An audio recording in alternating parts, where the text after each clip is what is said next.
नमस्कार। सत्यम शिवम सुंदरम जी के में आपका हार्दिक स्वागत है, अभिनंदन है। हम भारतीय संविधान और राज्य व्यवस्था में संघीय न्यायालय, सुप्रीम कोर्ट, सर्वोच्च न्यायालय, उच्चतम न्यायालय का अध्ययन कर रहे थे।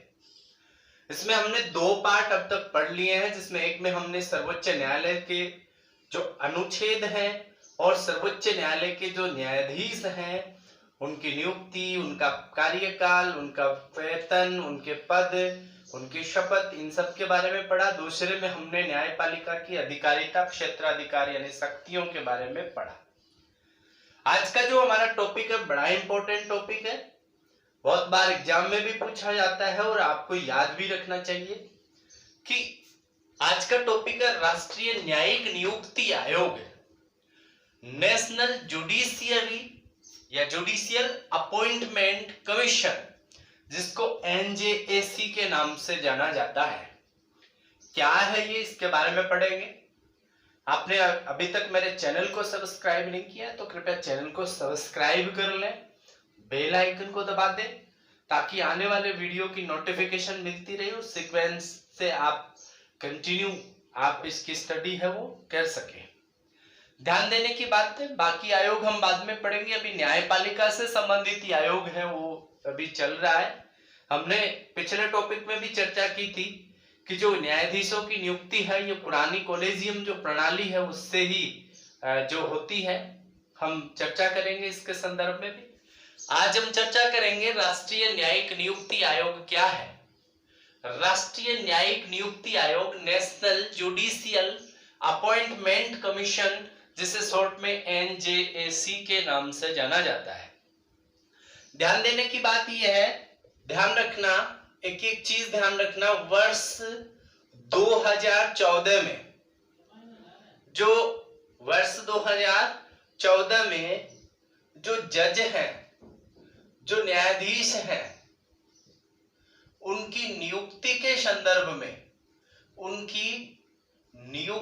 संदर्भ में सरकार ने जो है वर्ष 2014 में 121वां संविधान संशोधन विधेयक, अधिनियम नहीं है, आप देखेंगे संविधान संशोधन विधेयक, 121वां संविधान संशोधन विधेयक है वो संसद में प्रस्तुत किया।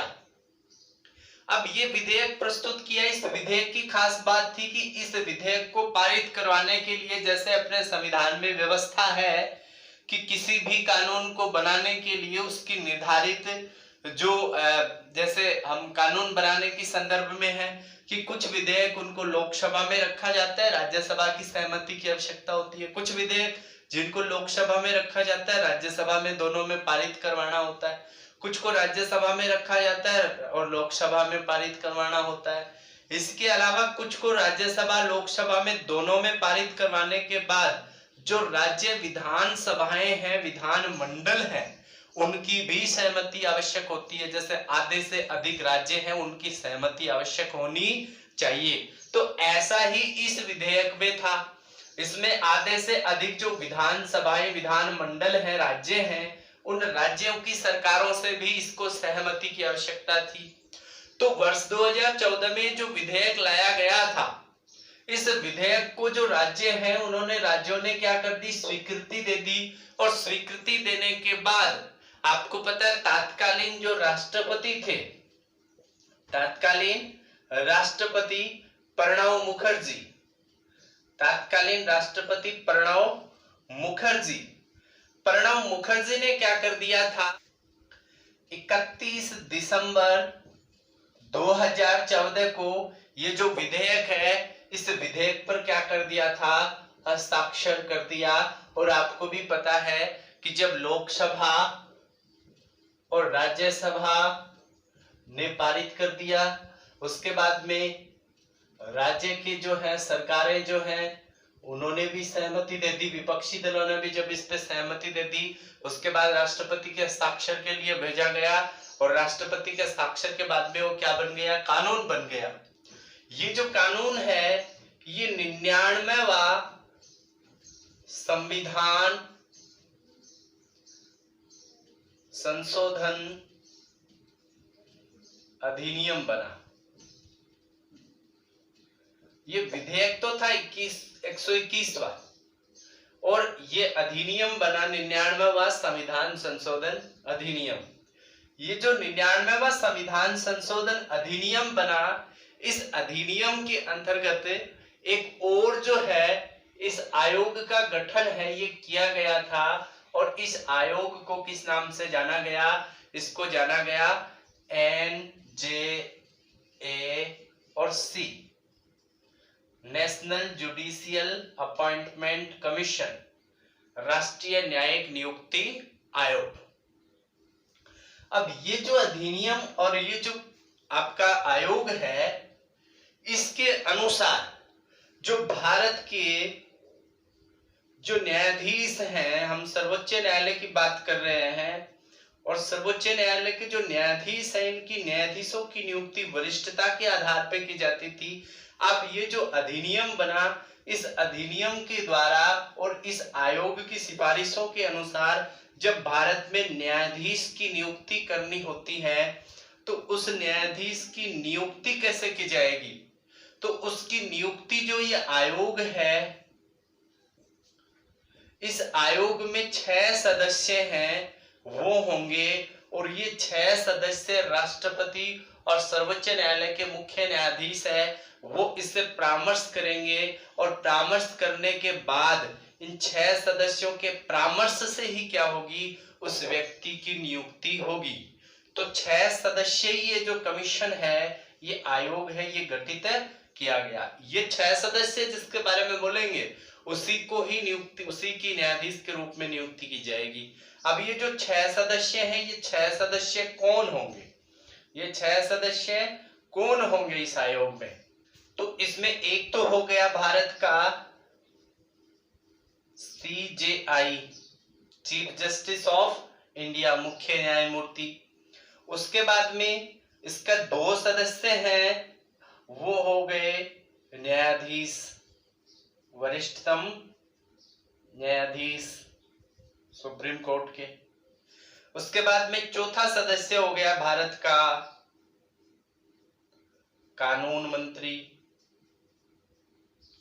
विधि मंत्री।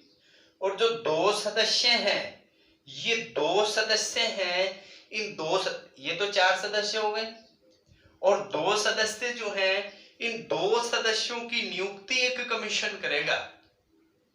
अब ये जो कमीशन जो इनकी नियुक्ति करेगा इन 2 सदस्यों की, उसमें एक तो होगा भारत का प्रधानमंत्री, प्राइम मिनिस्टर, ठीक है। इसके अलावा 2 सदस्य, एक जो होगा वो होगा जो विपक्षी दल का नेता है, विपक्ष का नेता। अगर विपक्ष का नेता नहीं है तो ऐसी कंडीशन में जिस जो दल है उस दल का सबसे ज्यादा बहुमत है, वो तो सत्ता में है। सत्ता के अलावा विपक्ष में जिस दल का सबसे ज्यादा मत है उसका जो नेता है वो हो जाएगा। कितने हो गए? 2। और तीसरा जो सदस्य है इसमें भारत का CJI। तो अब इसमें ये जो है ये सदस्य इसमें होंगे और ये सदस्य जो है ये SC, ST, OBC या महिला, इनमें से ही 2 सदस्यों की नियुक्ति है वो करेंगे। तो ये जो है आप ध्यान रखना, मैं आपको जो बता रहा हूं कि इसमें जो NJAC जो है, नेशनल जुडिशियल अपॉइंटमेंट कमीशन, राष्ट्रीय न्यायिक नियुक्ति आयोग जो है, इस आयोग में 6 सदस्य होंगे। 6 सदस्यों में एक तो भारत का चीफ जस्टिस ऑफ इंडिया, एक भारत के 2 वरिष्ठतम न्यायाधीश और इसके अलावा भारत का कानून मंत्री। 2 सदस्य, उन 2 सदस्यों की नियुक्ति एक कमीशन करेगा, एक आयोग जो है और करेगा। और ये जो आयोग है इसमें भारत का PM, विपक्षी दल का नेता या सबसे बड़े दल का नेता जो विपक्ष का है, और भारत का CJI, ये है वो इनमें से किसी एक सदस्य को चुनेंगे। अब कितने सदस्य हो गए? 6 सदस्य। अब अगर किसी को न्यायाधीश बनाना है, अगर किसी को न्यायाधीश बनाना है तो उसे न्यायाधीश बनाने के लिए उसमें से जो 6 सदस्य हैं, इन 6 सदस्यों की सहमति आवश्यक है, और 6 में से 5 भी सहमति दे देते हैं तो उसको न्यायाधीश है वो बना दिया जाएगा। परंतु अगर इन 6 में से कोई भी दो अगर वीटो का प्रयोग कर देते हैं, निषेधाधिकार या विपक्ष में उसके खिलाफ में मत दे देते हैं, तो ऐसे व्यक्ति को न्यायाधीश है वो नहीं बनाया जाएगा। तो ये था राष्ट्रीय न्यायिक नियुक्ति आयोग। ध्यान देना, जो 4th जजेज केस 2015 था, उस 2015 के इस 4th जजेज केस के दौरान क्या किया गया कि ये जो आपका एनजीएससी जो है और जो 99वां संविधान संशोधन अधिनियम है, उसको क्या कर दिया गया, समाप्त कर दिया गया। यानी कि इसको क्या कर दिया, अवैध घोषित कर दिया, यानी असंवैधानिक घोषित कर दिया।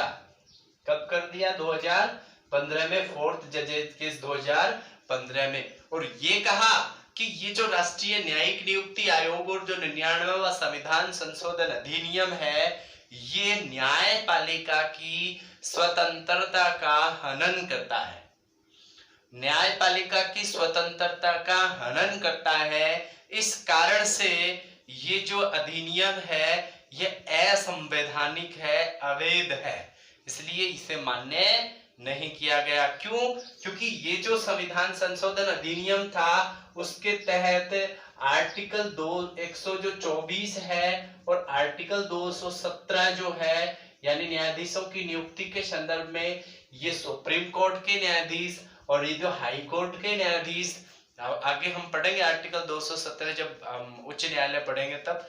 तो ये जो आर्टिकल 124 और आर्टिकल 217 में संशोधन किया गया था, और इस संशोधन के तहत यानी इनके न्यायाधीशों की नियुक्ति जो है, यानी वर्तमान में जो भारत के वरिष्ठ न्यायाधीश को ही सर्वोच्च न्यायालय का जो सीजेआई है वो बनाया जाता है, हालांकि कई बार वरिष्ठता का उल्लंघन भी हुआ है। तो ये जो है ये 4 जजेज केस में क्या कर दिया गया, इसको समाप्त कर दिया गया। ये है भारत का राष्ट्रीय न्यायिक नियुक्ति आयोग, national judicial appointment commission, NJAC. ठीक है, तो ध्यान रखना ये कब पारित हुआ, किसने हस्ताक्षर किए, कितने सदस्यों का चुनाव किस किस प्रकार से होगा, और वो वीटो शक्ति का प्रयोग करेंगे तो न्यायाधीश की नियुक्ति नहीं होगी। वर्तमान में इसको क्या कर दिया गया है, समाप्त कर दिया गया है। आगे हम और टॉपिकों के बारे में विस्तार से चर्चा करेंगे।